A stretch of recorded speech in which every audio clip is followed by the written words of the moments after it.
HR smirked as they fired me. "We'll easily replace you with someone cheaper." What they forgot is that the only biometric access to the core data center was mine. I heard they spent the night on the floor outside. My name's Melissa, and until last Thursday I was the senior infrastructure engineer at Dynaxon Capital. 13 years. That's how long I'd parked in the same spot, brewed the same terrible office coffee, and quietly held together the same spaghetti-tangled back end that everyone pretended ran itself. I wasn't flashy, I didn't network at conferences, and I never once posted a humble brag on LinkedIn, but I made things work. Things most people didn't even know could break. So when Dylan from HR asked me to come in for a quick chat, I knew. Not because of anything he said at first. It was the way he smiled just a bit too long, like he was sorry before he even started. I sat across from him in one of those faux modern chairs that look like a sculpture, but feel like sitting on a rock with opinions. Next to him was Paige, someone they brought in recently to help with AI transition workflows, which already told me everything I needed to know. They called it a restructuring. They said it was about innovation, efficiency, and forward momentum. The new AI model was trained on our internal systems and would reduce headcount in technical operations. Headcount. I was a line item now, just a number to be optimized, trimmed, and reallocated like a budget for printer paper. I didn't say anything, not because I didn't have words. I had volumes, but I knew it wouldn't matter. They weren't looking for a conversation. They were delivering a memo. I sat there, nodded once, maybe twice, and listened to my own heartbeat like a metronome for something breaking. As Dylan droned on about transitional support packages and outplacement services, all I could think about was Hydragate, the security core, the system I had built from scratch when no vendor could meet our budget or compliance needs. Triple authentication custom logic layers, and an obfuscated key map I'd tucked behind a multipath verification buffer just for fun. No one ever really asked how it worked. They just wanted it to work. And it did, flawlessly, for years. That system didn't come with a manual. I never got the time to document it properly. I asked, repeatedly, got the same answer every time. Just make it work. So I did, quietly, efficiently, like I always had. And now they were telling me with soft voices and sanitized language that my efficiency had outlived its usefulness. They handed me a white envelope. Inside was a printed statement of final pay and a password reset instruction sheet, as if some help desk intern could backdoor their way into a vault only I knew how to unlock. I slipped the envelope into my bag, stood up slowly, and shook both of their hands. Paige looked surprised, like she expected tears or yelling, but I wasn't about to give them a show. On the elevator down, I stared at my reflection in the mirrored panel. I looked the same. Same gray cardigan, same lanyard, same tired eyes. But something felt severed, like the part of me that belonged to this place had been peeled off quietly like a nameplate from a door. The receptionist didn't even look up. I walked out through the lobby that still smelled like overpriced air freshener and false optimism. The sun hit my face harder than expected. I blinked and thought about how many times I'd stayed late, missed dinner, and caught the last train. All for what? To be told by a software model via a 26-year-old in loafers that I was no longer required. I sat in my car for a long time, didn't start it, just sat there holding my key, not quite sure what to do with the sudden silence. The building behind me gleamed in the afternoon light. Hydragate was still running, still locked, and somewhere deep in that server room was a trigger that would need my override in 3 days. I wondered when they'd remember that. Then I smiled. Just a little. Not because I was happy, because I was still needed. They just didn't know it yet. Hydragate wasn't supposed to exist, at least not the way I built it. The original plan was to outsource our infrastructure security to some third-party vendor with glossy brochures and buzzwords like frictionless and cloud integrated. But when the budget got slashed halfway through Q2, guess who they turned to me? No extra staff, no project manager. Just a vague directive to make something bulletproof with tools that were already 5 years out of date. I didn't complain, not out loud. I stayed late, worked weekends, and turned coffee into encryption layers. I designed Hydragate from the ground up, using a hybrid logic architecture that basically merged physical access protocols with behavior-based triggers. The system didn't just check who you were, it checked when, where, and why you were logging in. It learned patterns, flagged anomalies, and rerouted critical operations if it sensed anything even slightly off. Of course, that level of precision came with trade-offs, complexity, fragility, and a total lack of formal documentation. I asked for time to create a proper guide, maybe even a secondary admin pathway in case of emergencies. The answer, we'll circle back. They never did. So I kept it all in my head. Every variable path, every encryption key, every override contingency. It wasn't best practice, but it was the only practice I was allowed, and I was proud of it. It wasn't flashy like some open-source stack you could download off GitHub and customize in your pajamas. It was mine, a strange, meticulous fortress built from code caffeine and the kind of paranoia that only comes from knowing how badly things can go when people cut corners. It ran quietly in the background for years unnoticed, except when something went wrong, which almost never happened. The irony. No one really cared how it worked. As long as they could badge in and the systems didn't crash, I was invisible. Hydragate was just another line on a status report. Until now. Until the one person who understood it got walked out with a severance envelope and a recycled smile. And even then, I'm not sure they've put the pieces together yet, but they will. Because somewhere in the bones of that system is a heartbeat that only responds to me. And when it skips, so does everything else. It started with a text from Jonah in DevOps, just one line. Hey, weird question. Did you change anything in Hydragate before you left? I stared at it, hovering over the screen, then set the phone down and went back to microwaving my leftover lasagna. No rush. I figured they'd call eventually. 15 minutes later, a Slack ping. Then an email marked urgent. Another text. Same message, just different wrappers. Systems weren't syncing. AYouth tokens were failing. The biometric backup loop was rejecting all credentials, even the ones tied to senior leadership. It was like watching a train slowly realize there's no track ahead, and they couldn't even find the brakes. I poured a glass of wine, turned on the TV, and queued up some crime docuseries I'd already seen twice. Hydragate was doing exactly what it was built to do. Flag anomalies, freeze access, and protect critical paths until a verified override restores normal ops. I was that override. But I wasn't in the building anymore, or on the payroll. And that made things complicated for them. By 3 p.m., my inbox was a cascade of nervous energy. Messages grew less polite and more panicked. Any idea why no one can log into the finance servers? Can we jump on a quick call? It's impacting end-of-day settlements. I could almost hear the sweat forming behind the emails, that tightening coil of dread when the realization hits that nobody left knows what they're doing. The best part. They still hadn't said my name, like speaking it out loud might summon a storm. I refreshed my phone once, twice, just to watch the notifications pile in, not because I cared about the content. I just liked the rhythm. It was musical, predictable. Desperation has a beat, and I was tapping my foot to it. No, I didn't respond. I didn't need to. Let them scramble. Let them dig through old commit logs and Slack threads looking for breadcrumbs I never left. Hydragate was silent, locked, loyal, and I was the only one it listened to. They built a castle and fired the only one holding the keys. Now they were locked outside, staring at the drawbridge, wondering why the moat was on fire. I leaned back, smiled to myself, and turned up the volume.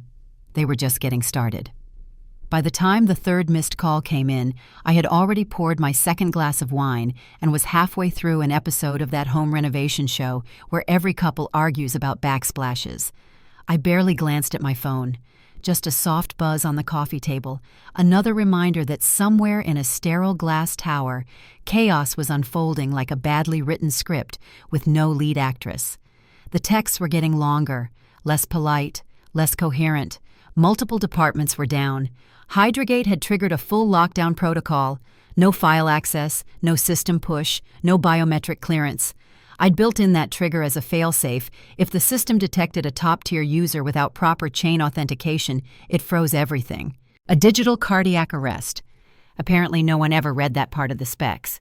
Or maybe they thought the AI would just improvise around it. It was trying to escalate to engineering. Engineering was penetrating cybersecurity.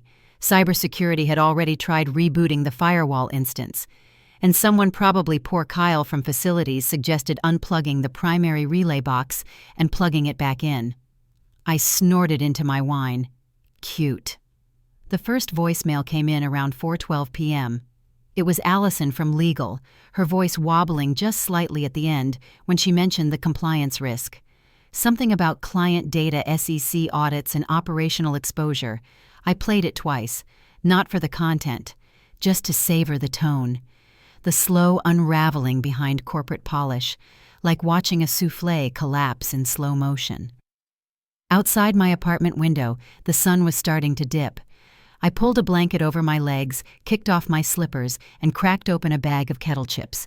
Another email pinged. Subject line in all caps. System override request. I didn't even bother opening it. I knew what it said. I knew the sender. They were still hoping I'd swoop in like a loyal soldier. Too bad they fired the cavalry. By 6:00 p.m., the group chats had started leaking. Screenshots, memes. Someone sent me a blurry pic of 3 execs huddled outside the server room, faces lit by the red warning light on the wall panel. The caption just said, "Told you she wasn't bluffing." I laughed. A deep, full laugh that felt like an exorcism. It had been a long time since something felt that good. They tried resetting admin credentials. Hydragate denied every request. They tried fallback scripts. The code rerouted them into a loop. I watched them flail from the comfort of my couch, wrapped in a blanket shaped like a burrito, sipping Cabernet like it was holy water. The more they panicked, the quieter I became. Then came the Hail Mary calls, unknown numbers, then masked numbers.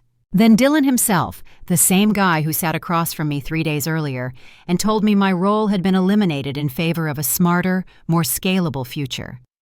His voicemail was less confident this time, said they were encountering unexpected behavior, said they'd appreciate my expertise, said please, please. It didn't even sting. If anything, it tasted sweet. Like justice drizzled over every unpaid weekend, every ignored audit warning, every time they asked me to just do more with less. I turned down the TV volume, leaned back, and let it wash over me. Let them sweat. Let them spiral. I wasn't answering. Not yet. Let them feel what it's like when a system stops trusting you. When the only person who can fix the mess is the one you threw out with yesterday's office birthday cake. I knew they'd come crawling. I just wanted to see how long it would take. The call came just after 8 a.m., crisp and calculated, as if someone in the executive suite had finally realized they were bleeding out. The name on the screen wasn't Dylan this time. It was Adrienne Cho, VP of Systems Strategy, a woman I hadn't spoken to in years, but remembered clearly from quarterly updates where she always smiled too widely and said the word synergy like it meant something. Her voice was calm, polite, and professional. She thanked me for taking the call, which was funny since I hadn't said a word yet. Then she launched into a well-practiced monologue about collaboration escalation paths and restoring operations with minimal disruption. I let her finish. Then I told her my rate, $150,000 for 3 hours, wired up front, no exceptions. She paused. I could hear the conference room silence on her end, the soft hum of a muted speakerphone, maybe someone scribbling notes and trying to look unfazed. Then she asked if that figure was negotiable. I said no. There was another pause, shorter this time, and then she said she'd need to speak to legal. A few minutes later, a man's voice replaced hers. David from Legal Affairs. I remembered him too. He sounded less polished. He started with pleasantries, then shifted quickly to language about intellectual property system sabotage and professional obligations. I let him talk. I even made a little snack while he did. When he finally asked if I understood the seriousness of withholding system credentials, I asked him a question. Did you read the Hydragate architecture memo I submitted last fall? The one where I warned about a single-point dependency and proposed a secondary authorization node, the one your department flagged as unnecessary. There was silence. Then a click as someone unmuted another line. Adrienne came back on. Her tone was different now, tighter. She said they were prepared to meet the financial request pending confirmation of deliverables. I said good.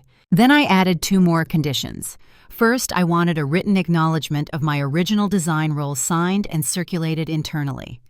Second, I wanted Dylan, the same Dylan who fired me, to read a prepared apology in front of the entire IT team. She hesitated. Not because she disagreed, because she knew she had no cards left. I reminded her that every minute they delayed was costing more than my entire fee. The longer Hydragate remained in lockdown, the more operational risk they'd face. I wasn't gloating, just stating facts. Facts they'd chosen to ignore until the lights went out and nobody could find the switch. She agreed, quietly, the kind of quiet that carries weight. I gave her the routing info, told her I'd begin my 3 hours once the wire cleared. She didn't say thank you, just hung up after a clipped confirmation. That was fine. I wasn't looking for gratitude. I was looking for recognition. I leaned back in my chair, took a sip of water, and checked the time. Less than 36 hours since they cut me loose, and here they were wiring a 6-figure fee to the woman they thought they could replace with software. The irony was thick enough to slice. I wasn't their employee anymore. I was their consultant, and I was about to be the most expensive lesson they ever learned. I arrived at 9 a.m. sharp, not early, not late, just precise enough to make them squirm. The front desk receptionist didn't recognize me at first. She stared eyes wide as I passed the security gates without pausing. My old badge had been deactivated, but I didn't need it now. I wasn't here to check in. I was here to be seen. The lobby was louder than usual, filled with quiet whispers and eyes that couldn't decide where to land. Some people stood up. A few murmured. I heard my name once, maybe twice, but no one dared say it out loud. I walked straight through the open corridor past the marketing pods and glass fishbowl meeting rooms where junior execs tried to pretend they weren't staring. The sound of my heels on polished tile echoed like a countdown. At the server wing, the lights were dimmed. Emergency protocols had been active since the second fallback loop failed. I spotted Dylan through the glass, flanked by 2 consultants with clipboards and panicked posture. He looked like a man halfway through a migraine and regretting every career decision since college. Good. No one said a word when I approached the Hydragate console. The biometric panel flickered to life, red and waiting. I placed my right palm on the scanner, leaned in, and spoke a single phrase. System restore. Voice confirmed. My retina registered next. Then the override key, and then silence. 4 seconds, then the click. The doors opened like the jaws of a sleeping beast finally exhaling. Cool air rushed out in a hush, and with it the sound of servers humming back into motion. A low, vibrating harmony of function and return. People behind me gasped. Someone actually clapped once before being hushed. I didn't turn around. Inside the vault, the lights returned in waves, panel by panel, indicator by indicator. Data flow resumed. The heartbeat of a system they thought could be automated snapped back online, and for a moment I just stood there, letting it wash over me. The hum, the rhythm, the sound of a thing built by hand reclaiming its voice. Adrienne stepped into the frame, eyes wide, her jaw clenched but steady. She opened her mouth to speak. I raised a hand. Not now. This moment wasn't hers. It wasn't anyone's but mine. I turned back to the panel, ran a final scan, and watched the system stabilize. 3 green lights. Status operational. I walked out without a word, past the stunned silence, past the faces that now looked at me not with pity or dismissal, but with something that tasted like respect and regret. I didn't nod. I didn't smile. I didn't give them anything. They bought 3 hours of my time, nothing else. And the system, it remembered who built it. I didn't wait for anyone to thank me. The system was back online, every server breathing again, every node in sync. My work was done, and the silence that followed felt earned. Not awkward, not expectant, just still. I walked through the halls like I was moving through a memory. Nothing looked different, but everything felt hollow. Faces peeked over cubicle walls. Some looked away. Others held my gaze just long enough to nod. No one spoke. They didn't have to. I passed the spot near the break room where I used to refill my mug twice a day. The coffee still smelled burnt. The chairs were still ugly, but now they seemed smaller, like the space had shrunk without me. I glanced once toward the conference room where they let me go. The blinds were drawn. I kept walking. Near the elevator, someone held the door for me without saying a word. I stepped in alone. Watched the numbers light up one by one. My reflection in the metal was clearer than I remembered, less tired, more certain. I didn't smile, but I saw it in my eyes. The lobby was quiet. The receptionist didn't meet my gaze. The badge scanner still blinked red. I walked past it without hesitation. My heels clicked once, twice, 3 times on the marble floor before the doors opened to the street. Outside, the light hit differently, sharper, cooler, like the air had been waiting. At the curb, I pulled out my phone and opened the group chat we used during the worst days of remote work. The thread was dusty but not dead. 3 messages were waiting. Lena said, "Heard you walked straight through like a damn legend." Jared wrote, "One day they'll name the firewall after you." And from Aaron, just a photo, a meme.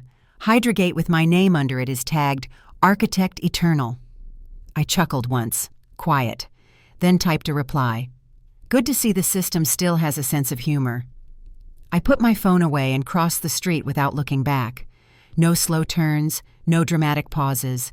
The building behind me would recover, the people inside would adjust, but they'd never forget the woman they erased, and the cost of pretending she didn't matter. Some exits don't need applause, just clarity, and I had all the clarity I needed. Here's what I've learned. You can give a company your best years. You can stay late, skip weekends, keep everything running while the world burns around you. You can solve problems they don't understand with tools they don't value. And when they think they found a cheaper, flashier replacement, they'll smile and walk you out like you were never really there.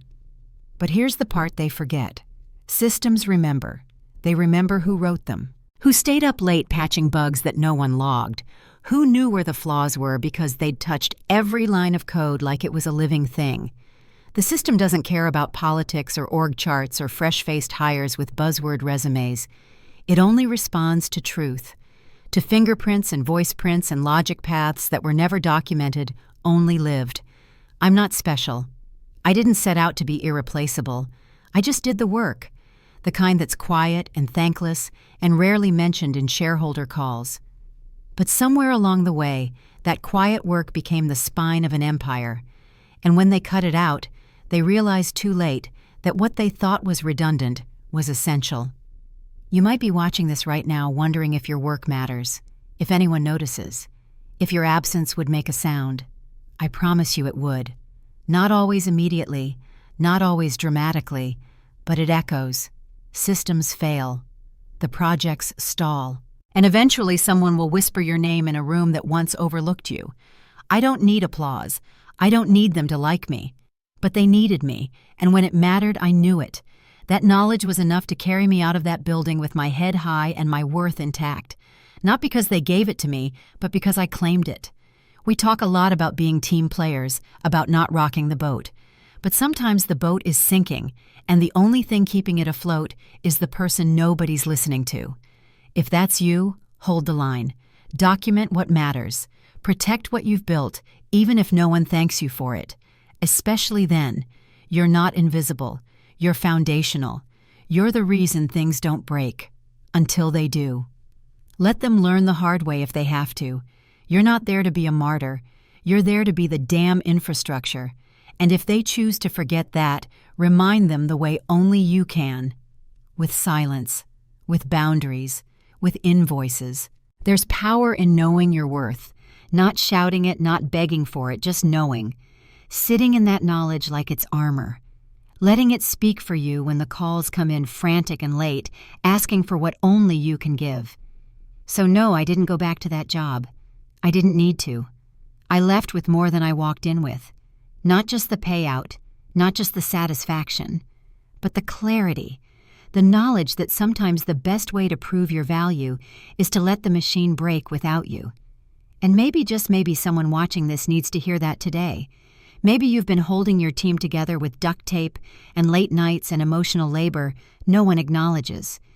Maybe you've started to believe the lie that if you left, nothing would change. Don't believe it. The people who build quietly often leave the biggest crater when they're gone, and the ones who replace them learn fast that not everything runs on scripts and systems. Some things only run on human grit. And there's no AI for that. So if this story speaks to you, sit with it. Ask yourself what you're building, who are you building it for, and whether they'd notice if you stopped. Not because you want revenge, not because you're bitter, but because you deserve to know if the place that takes your energy also values your essence.